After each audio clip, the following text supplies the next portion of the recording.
todos, sejam bem-vindos ao Sociologia Antes que Acabe. Eu sou o professor Thiago Sigo e essa é mais uma videoaula de Sociologia nesse período de quarentena. E o tema hoje é o seguinte: métodos de análise sociológicos da realidade social. Bom, o que isso quer dizer? Como a gente já viu várias vezes, a ciência se caracteriza pelo uso de uma metodologia específica, um método científico. O que é esse método? O método nada mais é do que um caminho que o cientista percorre para produzir conhecimento que seja considerado cientificamente válido, que seja considerado o mais próximo possível de uma afirmação científica ou, se preferirem, de uma verdade científica. Isso acontece em todas as ciências e, por óbvio, na sociologia não é diferente. A sociologia também tem um método específico através da qual ela produz conhecimento que pode ser considerado um conhecimento sociológico. Pois bem, esses métodos são chamados do quê? De métodos de análise da realidade social. E na sociologia existem vários desses métodos, mas de modo geral, quando a gente fala da sociologia clássica, a gente consegue identificar a existência de 3 métodos sociológicos de análise da realidade social que são considerados clássicos, fundadores da sociologia ou daquilo que a gente chama hoje de ciências sociais. Bom, o primeiro deles é chamado de funcionalismo ou método comparativo. Do ponto de vista do desenvolvimento histórico da sociologia, é um dos primeiros métodos a surgir e ele teve a sua base, sua raiz, a sua fundação atrelado ao sociólogo francês Émile Durkheim. O funcionalismo ou método comparativo parte da ideia de que a sociologia deveria seguir o mesmo caminho das outras ciências naturais, da química, da física, da biologia, né? Seguir o mesmo método chamado método experimentais. O que vale para as ciências naturais, vale também para as ciências sociais, para a sociologia. É um método científico aplicado a todas elas. E como funciona o funcionalismo? Até que ficou legal, né? Como funciona o funcionalismo? Vou começar de novo.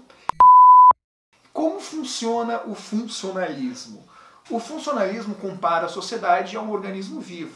Da mesma forma que a química, a física e a biologia estudam organismos vivos, a sociologia também estuda organismos vivos e a sociedade é um organismo. Dessa forma, tudo que existe num organismo possui uma função, assim como o nosso corpo. Todos os sistemas do nosso corpo possuem uma função. O sistema respiratório, o sistema circulatório, o sistema digestivo, enfim, tudo tem uma função. E o organismo nada mais é do que um todo composto por diferentes partes. Da mesma forma, a sociedade também é um todo composto por diferentes partes. E cada parte da sociedade tem então uma função. Cada parte da sociedade tem um objetivo, cada sistema social tem um objetivo. Nesse caso, a gente poderia pensar a escola, a educação. É um sistema social e ele tem uma função dentro da sociedade. Poderíamos pensar a polícia, é um sistema social e ela tem uma função dentro da sociedade. A gente poderia pensar na saúde, no sistema de saúde nesse período de crise do Covid. O sistema de saúde está inserido na sociedade, é uma parte da sociedade e tem também uma função. Poderíamos pensar na igreja, na religião, ela tem uma função. Poderíamos pensar na família, ela tem também uma função. Várias instituições sociais possuem uma função. E o conjunto de todas essas instituições, de todos esses sistemas, formam aquilo que o Durkheim e a sociologia funcionalista chamam então de sistema social. Pois bem, Émile Durkheim nasceu em 1858, viveu até 1917, produziu inúmeras obras tentando aplicar esse método para o funcionamento da sociedade, para analisar a sociedade, se dedicou muito a estudar a religião, um dos seus livros mais importantes chama-se As Formas Elementares da Vida Religiosa, também dedicou um livro bem interessante a discutir o suicídio, um livro chamado Suicídio, que mostra como o suicídio é resultado de pressões sociais. Ele teve fortes ligações importantes com um dos pais criadores da psicologia, por isso a sociologia de Durkheim, em muitos aspectos, se aproxima daquilo que nós podemos chamar de psicologia. E até hoje, o método funcionalista ainda tem grande destaque dentro das ciências humanas e dentro da produção de conhecimento nas ciências sociais. Pois bem, o segundo grande método de análise da sociologia é chamado de método compreensivo. O método compreensivo ou compreensivismo surge na Alemanha, foi desenvolvido pelo sociólogo, economista e historiador alemão Max Weber, um dos autores mais importantes do século XIX e início do século XX, e ele passa a questionar um pouco a ideia de que a sociologia deveria ter o mesmo método de estudo das ciências naturais. Ele percebe que são duas coisas diferentes. Uma coisa é estudar a sociedade, outra coisa é estudar a natureza. Na natureza você pode prever comportamentos, você consegue fazer paralelos, prever o futuro. Quando o assunto é sociedade, as coisas são um pouquinho mais dinâmicas. Os indivíduos não são tão previsíveis assim. Por isso, Weber vai defender que as ciências humanas, as ciências sociais, devem ter um método de estudo próprio, não tão baseado assim nos métodos das ciências naturais, mas um método próprio, que deva ser, é claro, o mais neutro e o mais específico possível. Por isso, Weber vai dizer basicamente que o objetivo da sociologia e o método compreensivo parte da ideia de que você deve compreender quais são os impulsos, compreender o que motiva a atitude dos indivíduos.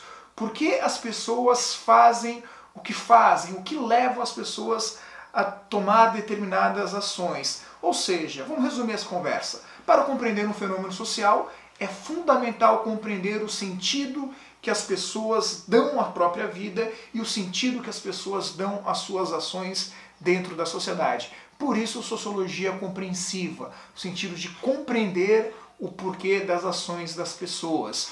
E nesse caso, Weber concorda também que uma mesma atitude pode ter várias influências, pode ser motivada por inúmeras causas, o que faz com que o desafio da sociologia seja muito pesado, não seja alguma coisa fácil, porque identificar todas essas possíveis causas é algo que dá trabalho e exige muita pesquisa. Na minha biblioteca eu tenho vários autores, mas dentre os clássicos da sociologia, um que eu dou realmente destaque é o Max Weber, por ter sido um dos primeiros a notar que a sociologia tem uma nuance diferente, que as ciências humanas têm uma nuance diferente e que, portanto, precisam de um método específico. Bom, a terceira grande corrente do pensamento clássico, o método de compreensão da sociedade, surgiu também na Europa, surgiu também na Alemanha e é chamado de materialismo histórico dialético. O materialismo histórico dialético inevitavelmente está atrelado a Karl Marx. E Karl Marx, como você sabe, ou não sabe ainda, mas vai saber logo, é o autor maldito, digamos assim. Está na lista dos mais odiados e mais amados da história. Muitas pessoas amam Karl Marx de paixão, outras odeiam com o ódio mais puro possível, se é que existe um ódio puro. Por que se ama Karl Marx? Por que se odeia Karl Marx? Esse é o grande desafio. Eu diria para vocês que ele é o autor maldito no sentido de que muitas das pessoas que odeiam Karl Marx nunca leram um parágrafo dele. E, lamentavelmente também, muitas das pessoas que amam Karl Marx também não leram um parágrafo do autor. E nesse caso, para nós aqui, não interessa nem amar Karl Marx, nem odiar Karl Marx. O nosso interesse aqui é entender as bases do pensamento de Marx e aí cada um de vocês faz a análise se é um pensamento interessante ou não. Pois bem, o que é esse método de análise da realidade social, materialismo histórico dialético? Esse método parte da combinação de dois fatores importantes: a interpretação materialista da história com a análise dialética da realidade social. Essas palavras são muito utilizadas, mas também é muito fácil confundir. A gente precisa entender, então, no primeiro momento, o que é o materialismo e, no segundo momento, o que é essa dialética. Pois bem, o materialismo histórico é uma percepção de que a história da sociedade é também a história do desenvolvimento das forças econômicas e a história do desenvolvimento material de uma sociedade. O que cada sociedade faz para produzir riqueza, para distribuir a riqueza, quais são as bases de sobrevivência de uma sociedade. Isso é o materialismo histórico, certo? Uma análise puramente ou muito mais centrada na economia e nas bases econômicas de uma sociedade.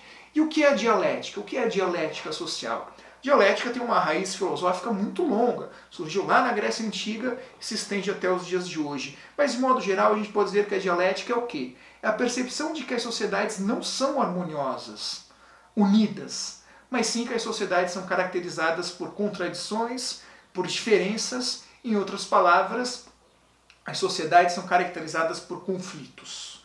A superação desses conflitos produzem as mudanças e as transformações sociais. O que é essa percepção dialética de sociedade? que dentro de uma sociedade existem forças contraditórias, opiniões, visões de mundos e grupos diferentes. Esses grupos lutam entre si pela hegemonia e através do choque dessas visões diferentes de sociedade surge alguma coisa nova, surge uma transformação social. Essa é a percepção da dialética social. E como a gente junta essas duas coisas? Pois bem, na análise do materialismo histórico dialético, a gente passa a perceber então que a sociedade tem uma base material, uma construção econômica, aquilo que as pessoas fazem para sobreviver.